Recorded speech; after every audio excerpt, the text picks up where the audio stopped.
ఓం శ్రీ గణేశాయ నమః. శ్రీ గురుభ్యో నమః. శ్రీ రామచంద్ర పరబ్రహ్మణే నమః. హలో పిల్లలు, నిన్న మనం కిష్కింధాకాండ కథ మొదలు పెట్టుకున్నాం, అవునా? రామలక్ష్మణులు ఋష్యముఖ పర్వతానికి వెళ్ళారు, సుగ్రీవుణ్ణి కలిశారు, జరిగిందంతా తెలిసి ఒకరికొకరు చెప్పుకున్నారు. వాళ్ళిద్దరూ ఫ్రెండ్షిప్ చేసుకున్నారు, వాగ్దానం చేసుకున్నారు. ఓత్ ఆఫ్ ఫ్రెండ్షిప్ ఏంటది? రాముడు అన్నాడు, వాలిని చంపి సుగ్రీవా నీకు వానర రాజ్యాన్ని ఇస్తాను, నీ భార్యను తిరిగి అప్పచెప్తాను అని. సుగ్రీవుడు కూడా ఏమని వాగ్దానం చేశాడు, ఏమని ప్రామిస్ చేశాడు? రామ, నేను కూడా నా వానర సైన్యంతో పాటు సీతమ్మని వెతకడానికి నీకు సహాయం చేస్తాను, రావణాసురుని చంపడానికి సహాయం చేస్తాను, యుద్ధానికి సహాయం చేస్తాను, అవునా? సరే, ఇప్పుడు మరి వాలిని చంపడానికి వెళతారు వీళ్ళందరూ, అవునా? సుగ్రీవుడు వాలిని గట్టిగా అరిచి పిలుస్తాడు, వాలి ఎక్కడున్నావురా, నాతో యుద్ధం చెయ్యి అని. వాలి కోపంగా భయంకరంగా అరుస్తూ, చాలా పవర్ఫుల్ అని చెప్పాను కదా, వాలి గట్టిగా అరుస్తూ బలంగా గుండెల్ని ఇలా చేతులతో కొట్టుకుంటూ పెద్ద పెద్ద అడుగులు వేసుకుంటూ శబ్దం చేసుకుంటూ గట్టిగా అరుస్తూ, అంత పవర్ఫుల్ పర్సన్ కదా, వస్తాడు. ఎంతో బలంగా పెద్ద కొండలాగా ఉంటాడు చూడ్డానికి, అంత భయంకరంగా పెద్దగా పవర్ఫుల్గా వస్తాడు. వచ్చి మంచి మంచి ఆర్నమెంట్స్, నగలు అన్నీ పెట్టుకొని ఉంటాడనమాట. బలంగా దిట్టంగా ఉంటాడు. వచ్చి సుగ్రీవుడితో ఫైటింగ్ కోసం వస్తాడు. ఏంటి సుగ్రీవా, నీకు ఇంకా బుద్ధి రాలేదా? నా చేతుల్లో చావడానికి వచ్చావా? రా పద, మన ఇద్దరం యుద్ధం చేద్దామని ఇద్దరు ఒకరి మీద ఒకళ్ళు కలయబడతారు. గట్టిగా పిడిగుద్దులు ఒకరినొకరు గుద్దుకోవడం, చెట్లుని పెద్ద పెద్ద చెట్లుని తీసేసుకొని ఒకరి మీద ఒకరు విసిరేసుకోవడం, అలాగిద్దరు యుద్ధం చేసుకుంటూ ఉంటారు. కానీ ఏమవుతుందో తెలుసా? రాముడు వాళ్ళందరూ వెనకాతలు చెట్టు చాటు నుంచి చూస్తున్నారు కదా. సుగ్రీవుడిని కాపాడుతాను అని చెప్పాడు కదా, వాలి మీద బాణం వెయ్యాలి కదా, కానీ రాముడు వేయలేకపోతాడు. ఎందుకో తెలుసా? రాముడు కన్ఫ్యూజ్ అయిపోతాడు. ఎందుకనుకున్నారు? మీకేం చెప్పాను మొదట్లోనే, వాలి సుగ్రీవుడు ఇద్దరు ఒకేలాగా ఉంటారు చూడ్డానికని. ఎవరెవరో పోల్చుకోలేకపోతారనమాట. ఎవరు వాలి, ఎవరు సుగ్రీవుడు, ఏమీ అర్థం కాదు రాముడికి. ఒకవేళ వాలి అనుకొని సుగ్రీవుడి మీదకి బాణం వేసేస్తేనో, సుగ్రీవుడు చనిపోతేనో, అమ్మో ఎంత పొరపాటు జరుగుతుంది. కాబట్టి ఏం చేయలేక అలాగే ఉండిపోతాడు. ఎవ్వరూ కూడా చెప్పలేకపోతారు వాళ్ళల్లో వాళ్ళెవరు, సుగ్రీవుడు ఎవరు. సుగ్రీవుడు చూస్తాడు, ఏమిటి ఇంకా రాముడు బాణం వేయడం లేదు అని. చివరికి సుగ్రీవుల్లో శక్తి అంతా పోతుంది వాళ్ళతో యుద్ధం చేసి. ఇంకా అమ్మో చనిపోతానేమో అని భయపడి అక్కడి నుంచి పారిపోయి మళ్ళీ ఋష్యముఖ పర్వతానికి వెళ్ళిపోతాడు. వాలి నవ్వుకుంటాడు, ఓ పిరికి పందా, నా చేతిలో దెబ్బలు తినడానికి వచ్చావా, పారిపోయావు అని. కానీ ఋష్యముఖ పర్వతం వైపుకి వెళ్ళలేడు కదా వాలి, ఆయనకి శాపం ఉంది కదా. కాబట్టి తిరిగి మళ్ళీ ఆయన అతని అంతఃపురంలోకి, ప్యాలెస్లోకి వెళ్ళిపోతారు. రామలక్ష్మణులు, హనుమ వీళ్ళందరూ కూడా ఋష్యముఖ పర్వతానికి వెళ్తారు. అక్కడ సుగ్రీవుడు రాముడిని చూసి అడుగుతాడు, ఏమిటి రామా, నువ్వేం చెప్పావు, ఏం చేసావు? సుగ్రీవుడు, సుగ్రీవుడిని నన్ను పంపించావు, వాళ్ళని చంపుతానని అన్నావు, ఏమైంది అని సుగ్రీవుడు అంటాడు. అంటే రాముడు అంటాడు, సుగ్రీవా, నువ్వు మీ అన్నయ్య వాలి ఇద్దరు ఒకలాగే ఉన్నారు, ఎవరెవరో నాకు తెలియడం లేదు, అందుకే నేనేం చేయలేకపోయాను, పోను ఒక పని చేయి అని లక్ష్మణుడికి చెప్తాడు. లక్ష్మణ, నువ్వు ఒక దండని తీసుకురా, ఒక మాలని తీసుకురా, అక్కడ అడవిలో అక్కడే ఉంటాయి కదా పువ్వులు, అవన్నీ వెంటనే అక్కడ పువ్వులు అవి కోసి ఒక మాలలాగా చేసి ఆ మాలని వాలి మెడలో, సుగ్రీవుడి మెడలో వేశారు. సుగ్రీవా, ఇప్పుడు ఈ మెడలో నువ్వు దండ వేసుకున్నావు కాబట్టి నువ్వెవరో మీ అన్నయ్య ఎవరో నేను పోల్చుకోగలను. ఇప్పుడు మళ్ళీ నువ్వు వెళ్ళు యుద్ధానికి, వాలిని పిలువు, ఇప్పుడు నేను బాణం వేసి చంపిస్తాను అంటే సరే అని వెళ్తాడు సుగ్రీవుడు. వెళ్ళి మళ్ళీ ఆ అంతఃపురం ముందు నిల్చొని గట్టిగా అరుస్తాడు, వాలిరా, నాతో యుద్ధానికి రా, నీకు ధైర్యం ఉంటే నాతో యుద్ధానికి రా అని. మళ్ళీ వాలికి కోపం వస్తుంది, వీడికి బుద్ధి రాలేదు, దెబ్బలు తిన్నా, ఉండు వీడి పని చెప్తానని మళ్ళీ లేచి వెళ్ళబోతాడు. అప్పుడు ఏమవుతుందో తెలుసా? వాలికి భార్య ఉంటుంది, వైఫ్, ఆవిడ పేరు తార. ఆవిడ కూడా చాలా గొప్ప ఆవిడ అనమాట, గొప్ప పతివ్రత. ఈ సీతాదేవిలాగా వీళ్ళలాగే, అనసూయాదేవిలాగా వాళ్ళందరిలాగే ఆవిడ కూడా చాలా గొప్ప పతివ్రత. ఆ తార ఆపుతుంది వాలికి, ఏమని చెప్తుంది? ఇప్పుడే కదా సుగ్రీవుడు మీ చేతిలో అన్ని దెబ్బలు తిని వెళ్ళాడు. మళ్ళీ తిరిగి వచ్చి మిమ్మల్ని పిలుస్తున్నాడేంటి? అంటే ఇదేదో అనుమానించాల్సిన విషయమే. నాకు మన వేగుల ద్వారా, వేగులంటే ఏంటి? స్పైస్, డిటెక్టివ్స్, పూర్వం రోజుల్లో డిటెక్టివ్స్ ఉండేవారు రాజులకి. ఎక్కడెక్కడ ఏం జరుగుతుందో అదన్నీ చెప్పడానికి. ఈ రోజుల్లో కూడా మన దేశానికి ఉంటారు కదా ఇంటెలిజెన్స్ ఆఫీసర్స్, అలాగనమాట. మన వేగుల ద్వారా ఒక విషయం తెలిసింది. ఆ విషయాన్ని మన కొడుకు అంగదుడని వాళ్ళకి ఒక కొడుకున్నాడు. అంగదుడొచ్చి నాకు చెప్పాడు. ఏమని? రాముడట, రామలక్ష్మణులు వాళ్ళిద్దరూ అయోధ్య నగరం మహారాజు గారు దశరథుని పుత్రులట. వాళ్ళు అడవిలో వనవాసంకి వచ్చారట. ఇలాగ సీతమ్మని వాళ్ళ భార్యని ఎత్తుకెళ్ళిపోయారట. ఇలా సుగ్రీవుడితో వాళ్ళు స్నేహం చేశారట. రాముడు చాలా గొప్ప వీరుడట. మళ్ళీ సుగ్రీవుడు మిమ్మల్ని యుద్ధానికి పిలుస్తున్నాడంటే రాముడి అండ చూసుకొనే పిలుస్తున్నాడు. మీరు వెళ్ళకండి, అపాయం అని చెప్పిందట. అంటే వాళ్ళన్నట్ట, తారా నువ్వు అనవసరంగా భయపడుతున్నావు.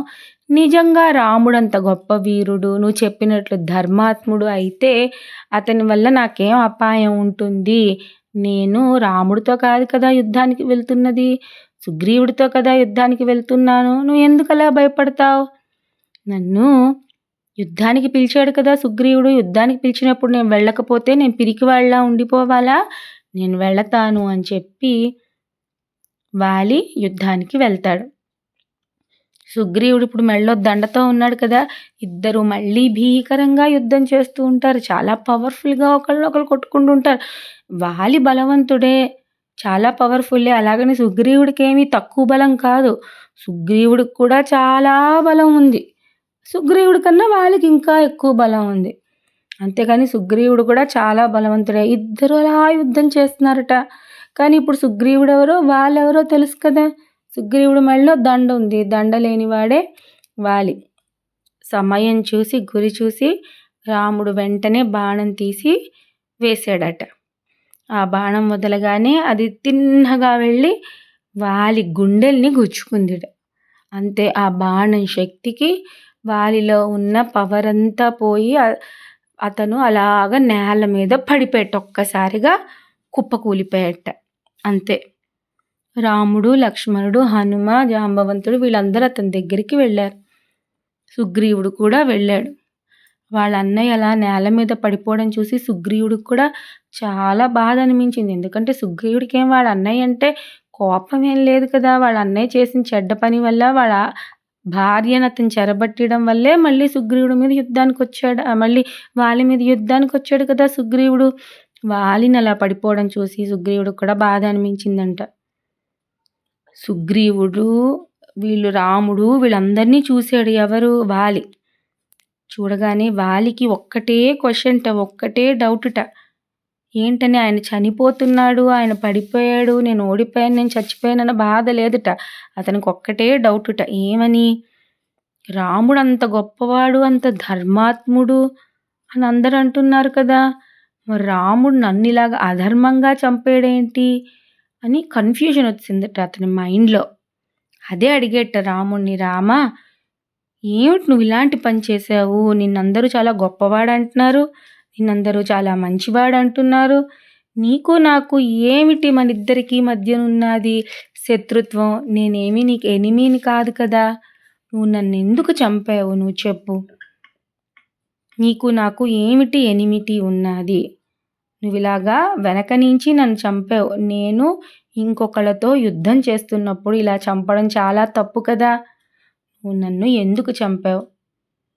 నువ్వు నీ భార్యని కాపాడుకోవడానికి నువ్వు సుగ్రీవుడితో సహాయం చేశావు, కానీ నువ్వు నాతో ఎందుకు సహాయం చెయ్యలేదు? నేను వానరులందరికీ రాజుని, సుగ్రీవుడి కన్నా బలవంతుణ్ణి. నువ్వు నాతో స్నేహం చేయకుండా సుగ్రీవుడితో ఎందుకు స్నేహం చేశావు? నన్నెందుకు ఇలాగా తప్పుడు మార్గంలో చెట్టు చాటు నుంచి చంపావు? నువ్వు నాకు చెప్పు. ఇలాంటి తప్పుడు పని నువ్వెందుకు చేసావని క్వశ్చన్ చేశాట వాలి. మనకు కూడా వాలి క్వెషన్ కరెక్ట్‌గానే అనిపిస్తుంది. అవునా? అలా చెట్టు చాటు నుంచి చంపడం తప్పు కదా! వాలి సుగ్రీవుడితో యుద్ధం చేస్తున్నప్పుడు చంపడం మరీ తప్పు కదా! అసలు సుగ్రీవుడితో ఎందుకు ఫ్రెండ్‌షిప్ చెయ్యాలి? డైరెక్ట్‌గా వాలితోటే ఫ్రెండ్‌షిప్ చేయొచ్చు కదా! ఇలాంటి క్వెషన్స్ మనకి వస్తాయా? అవే డౌట్‌లొచ్చేట వాలికి. అవే డౌట్స్‌ని అడిగేట రాముడిని. అప్పుడు రాముడు ప్రశాంతంగా చెప్పేట ఏమని? వాలి, నేను ఏ తప్పు చేయలేదు. నేను ఏ అధర్మమైన పని చేయలేదు. నేను ధర్మబద్ధంగానే నిన్ను చంపాను. ధర్మం చాలా సూక్ష్మం. అంటే దాన్ని అర్థం చేసుకోవడం చాలా కష్టం అన్నమాట. మరి ఎలా తెలుసుకోవాలి? మన మనసే మనకు చెప్తుంది ఏది కరెక్టా? ఏది తప్పా అని. ఎవరిని అడగక్కర్లేదు. మన మనసే మనకు చెప్తుంది. ఏది గుడ్, ఏది బ్యాడ్ అని. నువ్వు చాలా బ్యాడ్ పర్సన్‌వి. అవునా? నువ్వు వానరాలకి రాజైనా నువ్వు చాలా చెడ్డవాడివి. నీ తమ్ముడు చెప్పాడు జరిగిందంతా. ఇలా ఇలా జరిగిందన్నయ్య. నేను నిన్ను కావాలని రాయి అడ్డు పెట్టి లేదు. ఇలా రాక్షసుడు చంపేసాడనుకోని పెట్టాను. నన్ను వీళ్ళు రాజుని చేశారు. నాకు రాజ్యం వద్దు. నువ్వు తీసుకో అని ఇంత చెప్పాడు. అయినా నువ్వు వినలేదు. నీ సొంత తమ్ముడిని నువ్వు చంపాలని చూసావు. నీ సొంత తమ్ముడంటే నీ కొడుకుతో సమానం. అతని భార్యను నువ్వు చెడబట్టావు. అతని భార్య నీ కోడలతో సమానం. నువ్వులాంటి పాపపు పనులు చేసావు. కాబట్టి నువ్వు రాజువైనా సరే నేను నిన్ను సహాయం అడగను. ఎందుకంటే నువ్వు చెడ్డ పనులు చేశావు. అందుకే నిన్ను సహాయం అడగలేదు. నేను సుగ్రీవుడిని సహాయం అడిగాను. అది నీ ఫస్ట్ క్వెషన్‌కి ఆన్సర్. నువ్వు నన్నెందుకు సహాయం అడగలేదు, సుగ్రీవుడిని ఎందుకు అడిగావు అన్న క్వెషన్‌కి ఆన్సర్ అది. నువ్వు ఇంకో క్వెషన్ ఏం అడిగావు? నన్నెందుకు చెట్టు చాటు నుంచి చంపావు? నీకు నాకు ఏమిటి శత్రుత్వం? నువ్వు తప్పు చేసావని అన్నావు. కానీ కాదు. నేను చెప్తాను విను. నువ్వు చేసింది తప్పు. అవునా? తప్పు చేసిన వాళ్ళని ఎవరు శిక్షించాలి? రాజు శిక్షించాలి. ఈ కిష్కింధ, ఈ దండకారణ్యం ఇవన్నీ కూడా ఎవరి కంట్రోల్‌లో ఉన్నాయి తెలుసా? ఎవరి అండర్‌లో ఉన్నాయో తెలుసా? కోసల దేశం అండర్‌లోనే ఉన్నాయి. అంటే ఇక్ష్వాకు రాజుల అండర్‌లోనే ఉన్నాయి. అంటే ఇక్ష్వాకుల్ని ఇప్పుడు ఎవరు పరిపాలిస్తున్నారు? భరతుడు అక్కడ పరిపాలిస్తున్నాడు. అవునా? భరతుడు రాముడు పాదుకల్ని పెట్టుకొని పరిపాలిస్తున్నా, రాముడికి రిప్రజెంటేటివ్‌గా పరిపాలిస్తున్నా. ఇప్పుడు అక్కడ ఎవరు పరిపాలిస్తున్నాడు? భరతుడు.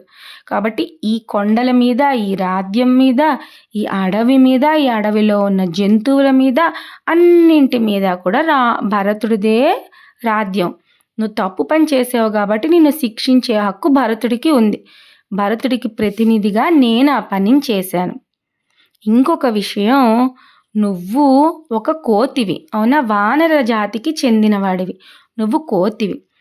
ఇప్పుడు జంతువులు ఎవరైనా ఎలా వేటాడతాడు? జంతువులకి ముందుకొచ్చైనా వేటాడొచ్చు, చెట్టు చాటు నుంచి అయినా వేటాడొచ్చు. కాబట్టి నువ్వు జంతువువి కాబట్టి 2 జంతువులు యుద్ధం చేసుకుంటున్నప్పుడైనా మన చెట్టు చాటు నుంచి జంతువుని చంపొచ్చు. అది ధర్మం అన్నమాట. అది హంటింగ్ రూల్స్ ప్రకారంగా, వేటాడే రూల్స్ ప్రకారంగా అది ధర్మం.